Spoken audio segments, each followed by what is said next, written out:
പ്രിയമുള്ള സുഹൃത്തുക്കളെ, മുഖ്യമന്ത്രിയുടെ മകൾ വീണയ്ക്കായി CPM കെട്ടിപ്പൊക്കിയ പ്രതിരോധ കോട്ട ദുർബലമാകുകയാണ്. എക്സാലോജിക് വിവാദത്തിനു പുറമെ വീണയുടേത് എന്ന പേരിൽ പ്രചരിക്കുന്ന കനേഡിയൻ കമ്പനിയും ചർച്ചകളിൽ സജീവമായി നിറയുകയാണ്. വീണയുമായി ബന്ധമുണ്ട് എന്ന ആരോപണം ഉയർന്നതിനു പിന്നാലെ കനേഡിയൻ കമ്പനി രേഖകളിൽ മാറ്റം വന്നതാണ് പുതിയ വിവാദത്തിന് തിരികൊളുത്തിയത്. മാസപ്പടി വിവാദത്തിന്റെ തുടക്കത്തിൽ എക്സാലോജിക്കിന്റെ വെബ്സൈറ്റിലും ഇതേ മറിമായം കണ്ടിരുന്നു. എക്സാലോജിക്കിന് പിന്നാലെ കനേഡിയൻ കമ്പനി വിവാദത്തിലും പ്രതികരിക്കാതെ മുഖ്യമന്ത്രി പിണറായി വിജയനും മകൾ വീണയും തൽക്കാലം സമർത്ഥമായി രക്ഷപ്പെടുകയാണ്. ലാവ്ലിൻ കേസിലെ കനേഡിയൻ ബന്ധവും ചേർത്ത് വെച്ചാണ് ദുരൂഹത ആരോപിക്കപ്പെടുന്നത്. കർണാടക ഹൈക്കോടതി വിധിക്കെതിരെ വീണ അപ്പീൽ നൽകിയാലും വിധി പകർപ്പ് ഇനി പുറത്തു വരുന്നതോടെ സംസ്ഥാന രാഷ്ട്രീയം കൂടുതൽ കലങ്ങി മറിയുമെന്നാണ് വിലയിരുത്തപ്പെടുന്നത്.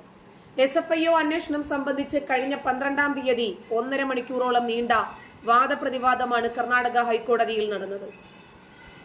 കമ്പനി നിയമത്തിലെ ചട്ടം 210 പ്രകാരം രജിസ്റ്റർ ഓഫ് കമ്പനീസ് അന്വേഷണത്തോടുകൂടി പൂർണ്ണമായി സഹകരിച്ചു എന്നാണ് എക്സാലോജിക്കിന്റെ അഭിഭാഷകൻ അരവിന്ദ് ദത്തർ വാദിച്ചത്. എന്നിട്ടും SFIO അന്വേഷണം പ്രഖ്യാപിച്ചത് നിയമപരമല്ലെന്നും അദ്ദേഹം ആരോപിച്ചു. എന്നാൽ CMRL ഇടപാടിൽ ഗുരുതരമായ സാമ്പത്തിക കുറ്റകൃത്യം നടന്നു എന്ന് പ്രാഥമിക അന്വേഷണത്തിൽ വ്യക്തമായതായി SFIOയ്ക്ക് വേണ്ടി ഹാജരായ additional solicitor general Kulur Arvind Kamath വ്യക്തമാക്കി. ഒരു സേവനവും ലഭിക്കാതെ CMRL 1.72 കോടി രൂപ എക്സാലോജിക്കിന് നൽകിയതിന് തെളിവുണ്ട്. വിവിധ ഏജൻസികളുടെ അന്വേഷണ പരിധിയിലുള്ള ഇടപാടുകളിൽ സമഗ്രമായ അന്വേഷണം ആവശ്യമാണെന്ന് വ്യക്തമായതിന്റെ അടിസ്ഥാനത്തിലാണ് കേന്ദ്ര ഉത്തരവെന്നും അഡീഷണൽ സോളിസിറ്റർ ജനറൽ വ്യക്തമാക്കി. കേസിൽ വീണയുടെ അറസ്റ്റ് ഉണ്ടായാൽ മുഖ്യമന്ത്രിയുടെ രാജിയിലേക്കാണ് അത് നീളുന്നത്. അതിനിടയിൽ കൂനിന്മേൽ കുരുവായി കനേഡിയൻ കമ്പനി വിവാദവും ശക്തമായി. ആരോപണം ഉയർന്നതിനു പിന്നാലെ കമ്പനി ഉടമസ്ഥരുടെ പേരുകളിലും വിലാസത്തിലും തിരുത്തലുകൾ വന്നു. മാസപ്പടി വിവാദം ഉയർന്നപ്പോൾ എക്സാലോജിക് വെബ്സൈറ്റ് ഓഫ്ലൈൻ ആയതും വിമർശകർ ചൂണ്ടിക്കാണിക്കുന്നുണ്ട്. കനേഡിയയിലെ ടൊറന്റോ ആസ്ഥാനമായ Sky 11 കോർപ്പറേറ്റ്സ് കമ്പനിയുടെ രേഖകളിലാണ് കഴിഞ്ഞ ദിവസം മാറ്റം വന്നത്. എക്സാലോജിക് പ്രവർത്തനം അവസാനിപ്പിച്ചു മാസങ്ങൾക്കുള്ളിൽ 2023 മാർച്ചിലാണ് കനേഡിയൻ Sky 11 കമ്പനി തുടങ്ങുന്നത്. പ്രൊഫഷണലുകൾക്കും സ്ഥാപനങ്ങൾക്കും കൺസൾട്ടൻസി ട്രെയിനിങ് സേവനങ്ങൾ നൽകുന്ന കമ്പനിയെന്നാണ് വെബ്സൈറ്റിൽ പറഞ്ഞിരിക്കുന്നത്. മാനേജിംഗ് ഡയറക്ടർ C വീണയെന്നാണ് അവരുടെയും കമ്പനിയുടെയും ലിങ്ക്ഡിൻ പ്രൊഫൈലിൽ കാണുന്നത്. Sky 11 ഡയറക്ടർ ബോർഡ് അംഗമായ കനേഡിയൻ പൗരത്വമുള്ള ദീപക് യശ്വന്ത് സായി ബാബയാണ് കമ്പനി തുടങ്ങാൻ അപേക്ഷ നൽകിയിരിക്കുന്നത്. എക്സാലോജിക്കിന്റെ തുടക്കം മുതൽ വീണയ്ക്കൊപ്പം പ്രവർത്തിക്കുന്നയാളാണ് ദീപക്. തിരുത്തൽ അപേക്ഷ നൽകിയത് കഴിഞ്ഞ 15-ാം തീയതിയാണ്. അതായത് വീണയ്ക്ക് കനേഡിയയിലും കമ്പനി ഉണ്ട് എന്ന വിവരം പുറത്തു വന്ന ശേഷം വീണയുടെ പ്രൊഫൈലിൽ നേരത്തെ Sky 11 കമ്പനി ഉണ്ടായിരുന്നതും പെട്ടെന്ന് അപ്രത്യക്ഷമായി. Sky 11 കമ്പനിയുടെ ലിങ്ക്ഡിൻ പ്രൊഫൈലിൽ നിന്ന് വീണയുടെ പേരും മാറ്റപ്പെട്ടു. ഒരു ജീവനക്കാരന്റെ വിവരങ്ങൾ മാത്രമാണ് നിലവിലുള്ളത്. ഇയാളുടെ ലിങ്ക്ഡിൻ പ്രൊഫൈലിൽ എക്സാലോജിക്കാണ് മുൻ കമ്പനിയായി കാണിക്കുന്നത്. എക്സാലോജിക്കിൽ സോഫ്റ്റ്വെയർ ഡെവലപ്പർ ആയിരുന്നു ഇയാള്. മാസപ്പടി കേസിൽ പരാതിക്കാരനായ ഷോൺ ജോർജ് ആണ് Sky 11 സംബന്ധിച്ച ആരോപണവും ഫേസ്ബുക്കിലൂടെ ഉന്നയിച്ചത്. തിങ്കളാഴ്ച കൂടുതൽ വിവരങ്ങൾ പുറത്തുവിടുമെന്നും ഷോൺ ജോർജ് പറയുന്നുണ്ട്. ഷോൺ ജോർജ് എന്ന് പറഞ്ഞാൽ PC ജോർജ് ഇരട്ടച്ചങ്കനാണെങ്കിൽ എന്തായിരുന്നാലും കുറച്ചൊക്കെ ചങ്ക് കൂടുതൽ ഇദ്ദേഹത്തിനും ഉണ്ടാകുമല്ലോ. ആ കുടുംബത്തെ അത്രമേൽ വേദനിപ്പിച്ചതും പല യാഥാർത്ഥ്യങ്ങളും കേരളക്കരയോട് തുറന്നു പറഞ്ഞ PC ജോർജിനെ ജയിലിലടയ്ക്കാൻ വെമ്പൽ കൊള്ളുകയും ചെയ്ത മാധ്യമ ശിഖരങ്ങൾ എവിടെ ഇപ്പോൾ? ഒന്നിനെയും കാണാനില്ലല്ലോ. മുഖ്യമന്ത്രിയോടും മകളോടും ചോദ്യങ്ങൾ ചോദിക്കാൻ വയ്യാതെ വായിൽ അപ്പം പുഴുങ്ങി വെച്ചതുപോലെ അന്തം വിട്ടു നിൽക്കുമ്പോൾ സ്വപ്നമാർ അവതരിക്കും, മറുനാടന്മാരും കുഴൽനാടന്മാരും അവതരിക്കും.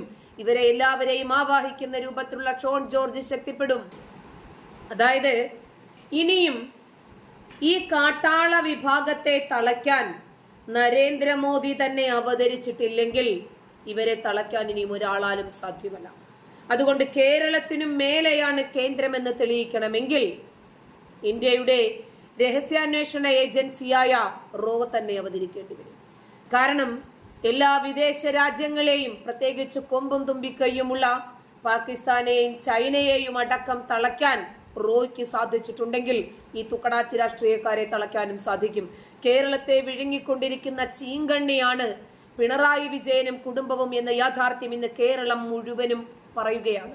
ഈ കുടുംബത്തെ കയ്യിൽ വിലങ്ങണിയിച്ച് ജയിലിലടയ്ക്കാതെ ഈ നാട് രക്ഷപ്പെടില്ല എന്ന് കേരളത്തിന്റെ രാഷ്ട്രീയ ഭാവി അറിയുന്ന, സമീപ ഭാവിയെക്കുറിച്ച് നല്ല ബോധമുള്ള എല്ലാ ആളുകളും അഭിപ്രായപ്പെടുമ്പോൾ എന്തിനാണ് കേന്ദ്രം വിസമ്മതിച്ചു നിൽക്കുന്നത്? അതെ, കേന്ദ്രം ഇറങ്ങുകയാണ്.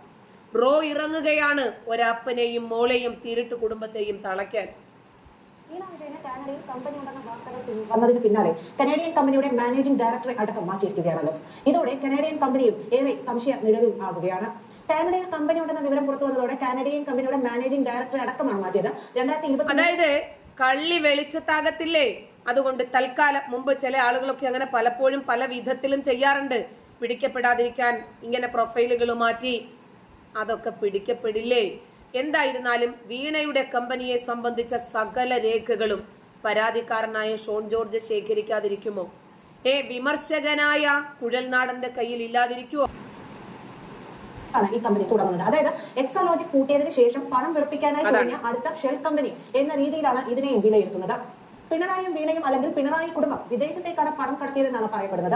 അതുകൊണ്ട് തന്നെ കേന്ദ്രത്തിലെ ചാണക്യന്മാരുടെ കൂട്ടുകെട്ട് ഇറങ്ങുന്ന വിവരങ്ങൾ പുറത്തു വന്നുകൊണ്ടിരുന്നു. ഇപ്പോൾ കനേഡിയൻ കമ്പനിയുടെ വിവരം പുറത്തു വന്നതോടെ മറ്റൊരു വിവരം കൂടി പുറത്തു വരികയാണ്. അതായത് റോ എന്ന ഏജൻസിയും കേന്ദ്ര രഹസ്യാന്വേഷണ വിഭാഗത്തിന്റെ ഭാഗമായ റോ ഏജൻസിയും ഇറങ്ങുകയാണ് വീണയുടെ വിദേശ ബന്ധങ്ങൾ അന്വേഷിക്കാൻ. പ്രധാനമന്ത്രി നരേന്ദ്രമോദിയും ആഭ്യന്തരമന്ത്രി അമിത്ഷായും ഈ കേസിലെ ഓരോ വിശദാംശങ്ങളും പരിശോധിക്കുന്നുണ്ട്. ROC, SFIO എന്നിവയ്ക്കൊക്കെ പുറമെയാണ് റോയുടെ അന്വേഷണം കൂടി ഈ കേസിലേക്ക് എത്തുന്നത്. എന്തായാലും കാനഡയിലെ കമ്പനിയുടെ കാര്യം പുറത്തുവിട്ടതും BJP നേതാവായ ഷോൺ ജോർജ് ആണ്. അദ്ദേഹത്തിന്റെ ഫേസ്ബുക്ക് പോസ്റ്റിലൂടെയാണ് ഇക്കാര്യം പുറത്തുവിട്ടത്. ഇതാ മറ്റൊരു പെൻഷൻ സംരംഭം, എന്തൊരു പെൻഷനാണിത് എന്ന അടിക്കുറിപ്പോടെയാണ് ഷോൺ പോസ്റ്റ് പങ്കുവച്ചത്. ഇതിന് പിന്നാലെയായിരുന്നു കമ്പനിയുടെ വിശദാംശങ്ങളിൽ തിരുത്തൽ വന്നത്. ഈ സാഹചര്യത്തിലാണ് ഈ കമ്പനിയുടെ വിശദാംശങ്ങൾ കേന്ദ്ര ഏജൻസി തേടുന്നത്. കാനഡയിൽ റോ ഇതിൽ പരിശോധന തുടങ്ങിക്കഴിഞ്ഞു. ഇന്ത്യയുമായി സഹകരിക്കുന്ന രാജ്യമല്ല കാനഡ.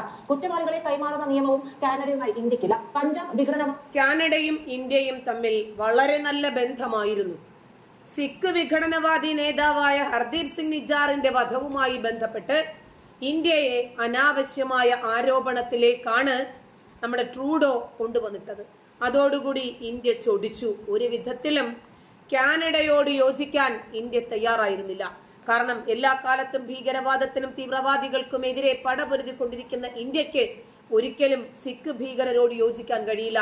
സിഖ് ഭീകരരെ വളർത്തിക്കൊണ്ടുവരുന്ന കാനഡയോടും യോജിക്കാൻ പറ്റില്ല. അതോടുകൂടിയാണ് ആ രണ്ട് രാജ്യങ്ങൾ തമ്മിൽ അസ്വാരസ്യം ഉണ്ടാകുന്നത്. കാനഡയിൽ തന്നെയാണ് വീണയുടെ പാരലൽ കമ്പനി സ്വഭാവമുള്ള സംഘടനകൾ താവളമാക്കുന്നത് കാനഡയിലാണ്. ഈ സാഹചര്യത്തിലാണ് റോ അതിവേഗം വിവരം പരിശോധിക്കുന്നത്. ഇതെല്ലാം മുൻനിർത്തിയാണ് റോ എന്ന ഏജൻസി കൂടി അന്വേഷണത്തിൽ ഉൾപ്പെടുത്തുന്നത്. ഇതോടെ പിണറായിയും കുടുംബവും നടത്തിയ ആരോപണം അന്തർദേശീയ തലത്തിലേക്ക് ചർച്ചയാവുകയാണ്.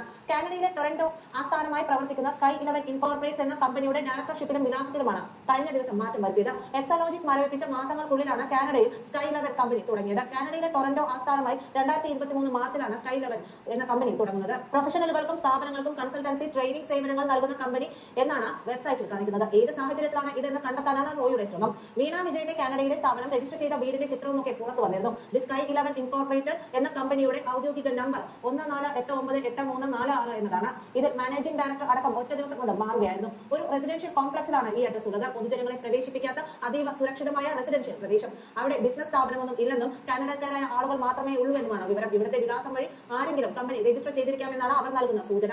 കാനഡയിൽ $159 ചെലവാക്കിയാൽ ആർക്കും കമ്പനി തുടങ്ങാൻ സാധിക്കും. അതിന് നിയമപരമായ പരിരക്ഷയും കിട്ടും. ഇങ്ങനെ നിരവധി പേർ കടലാസ് കമ്പനികൾ തുടങ്ങാറുണ്ട്.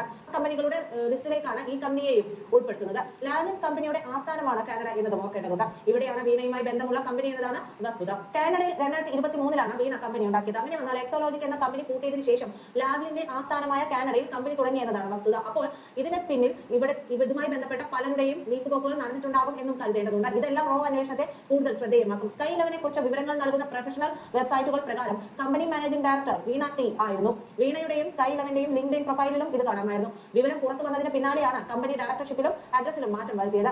കമ്പനി ഡയറക്ടർ ബോർഡ് അംഗമായ കനേഡിയൻ പൗരത്വമുള്ള ദീപക് യശ്വന്ത് സായിബാബയാണ് അപേക്ഷ നൽകിയിരിക്കുന്നത്. എക്സോളോജിക്കിന്റെ തുടക്കം വീണയ്ക്കൊപ്പം പ്രവർത്തിക്കുന്ന ആളാണ് ദീപക് സായിബാബ.